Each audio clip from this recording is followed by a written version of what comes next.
How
we doing?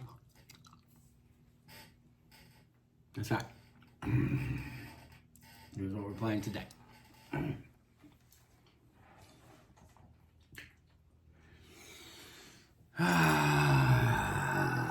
How's everyone's New Year's going, huh? Good? Hopefully? Right on. Well, hopefully I'll say good anyway. So judging by the guitar,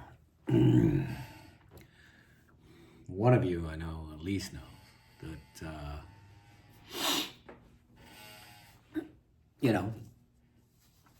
it's George Lynch.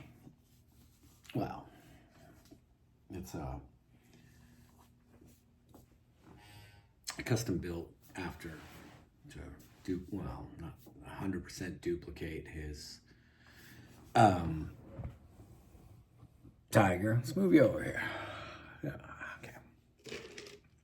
Iced tea. So, needless to say, we know what the topic's going to be a little bit today. Stock George. The reason I'm going to I bring him up in other conversations and I talk about him. But, I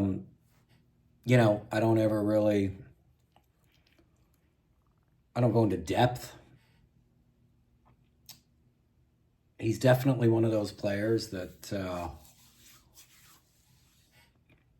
me, helped pave the road. He really did. If you think about Eddie and Randy, obviously he was in the same circuit as those guys, right? And, he deserves a good pat on the back for sure. He was there. He was in it. He was in the thick of it. And in all honesty, I think he just fell shy Eddie and Randy got the albums out. Randy got the Blizzard and Diary albums out, and Eddie had his albums out, and, Van Halen and with Eruption going on and Crazy Train going on. What I think was pretty cool was Dokken brought out the Breaking the Chains album, and they had Paris is Burning with, that's a hell of a opening live, getting down to business guitar playing, man. So, can't take anything away from the fact that he was right there in the thick of it. He just didn't, I guess you can say he just kind of missed that train like the other two did, right? But nonetheless, talking about him today, mainly because I feel like I have met George. No, I'm not trying to do name dropping and yay. I have met him a few times. I bought some gear off of him. I have hung out with him at the NAMM show, and I've hung out with him after events, after the NAMM show. Um, nice guy. Nice guy. Very humorous. Very humorous. When I spoke to him on the phone a couple times when I was buying gear off of him, very humorous guy. Very funny. Um, you know, I can't complain about that. When I saw him play, I've seen him play 3 times. One of them was a private event, and really great, man. It was loud, super loud. Then I saw him play. Let's see how many of you that are watching right now, out of the 3 of you, remember when he went. It was Richie Kotzen, George Lynch, and Paul Gilbert, and they were at the House of Blues in Anaheim. And my wife got me the tickets as a surprise, and I went and saw them there. And great show, man, great show. I didn't know what to expect, and in all honesty, I didn't know what to expect from George. I knew what to kind of expect from Richie. I didn't know what to expect from George. But, what he did I thought was pretty cool. Then he came out with them, and with Paul Gilbert and Kotzen, and played. Great. Great show. Great show. He's always been that one guy, if you listen to when he put out that solo album where he had Ray Gillen on it, the Nelson Brothers. Oh my goodness, I can't remember who else is on that album. Anyway, he had quite a few people guest on that album. Pretty cool couple instrumentals on there that I think were, pretty awesome. Pretty awesome stuff. But he's always been that guy that, very creative, very cool stuff that he's, that he's put out.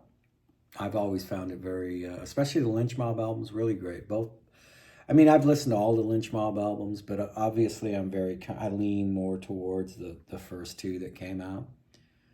But only for one reason, and that is because it's around the time frame that I was still used to, right?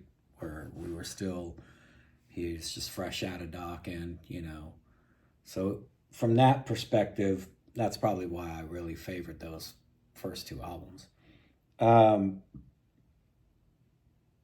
But anytime I've seen him and anything I've listened to, I've always enjoyed it. I think he always does when he did that, oh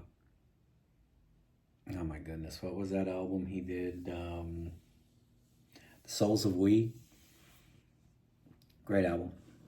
Really was a good album. But I just wanted to talk about him today because I've always mentioned him here and there. I don't talk about him a lot. And like I say, knowing the guy, and spending some time with him, pretty creative guy. We don't talk about again, we talk about Eddie, we talk about Randy, as we should. Their names should always be mentioned, no matter what. But George, Warren DeMartini, Jakey Lee, another one that doesn't get mentioned. Now, granted, those 3 run in a circle there, but is Vivian Campbell. Great guitar player, Vivian Campbell. Jakey Lee, great guitar player. Warren DeMartini, great guitar player. So, those people from that era, and especially George, for me, George really kind of had me, obviously, having that. I have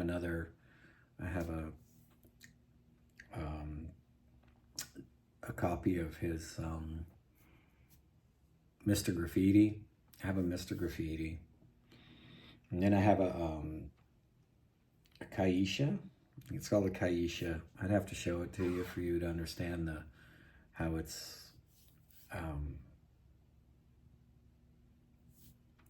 linked to Lynch. It's kind of cool little guitar. Anyway, I wanted to talk about that today.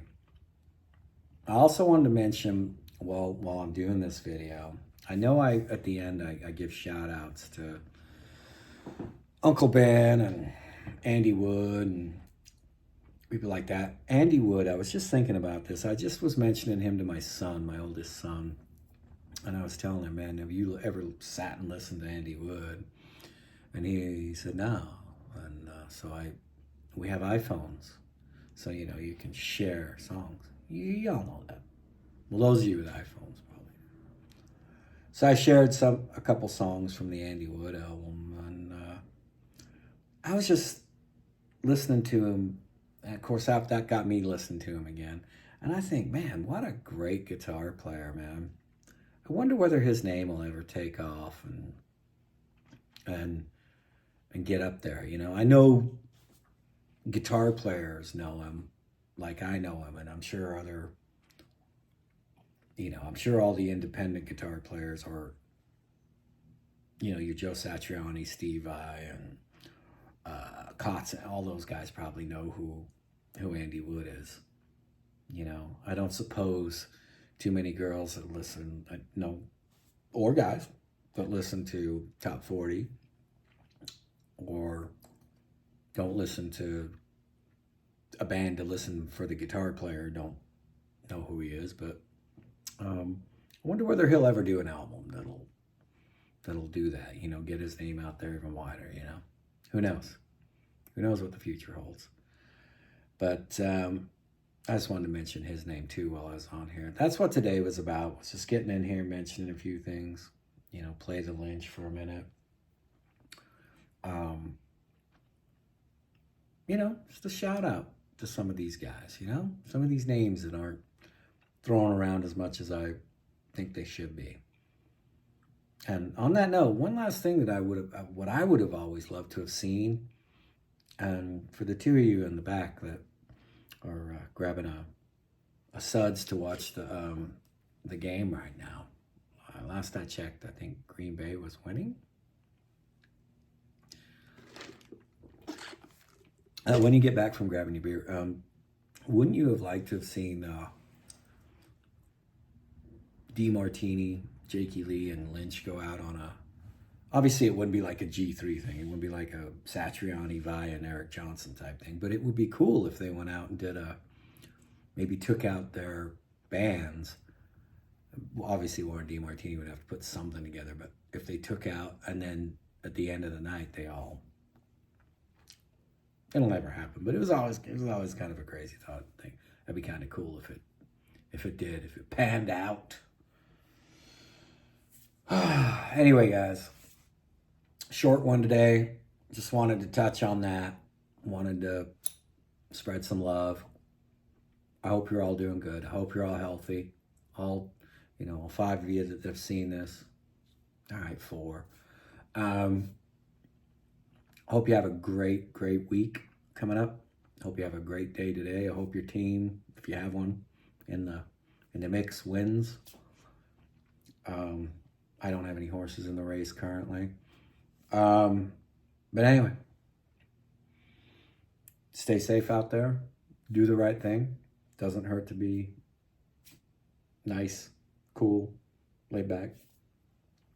As usual, if you want lessons, you want to learn something, Ben Eller, Andy Wood, Music is Win, Robert Baker. If you want to learn a little bit more about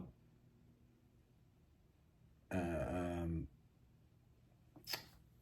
ball shredder, if you want to learn, he talks about equipment. I'm pointing like you can see it. I have a John Petrucci sitting up on the piano over there.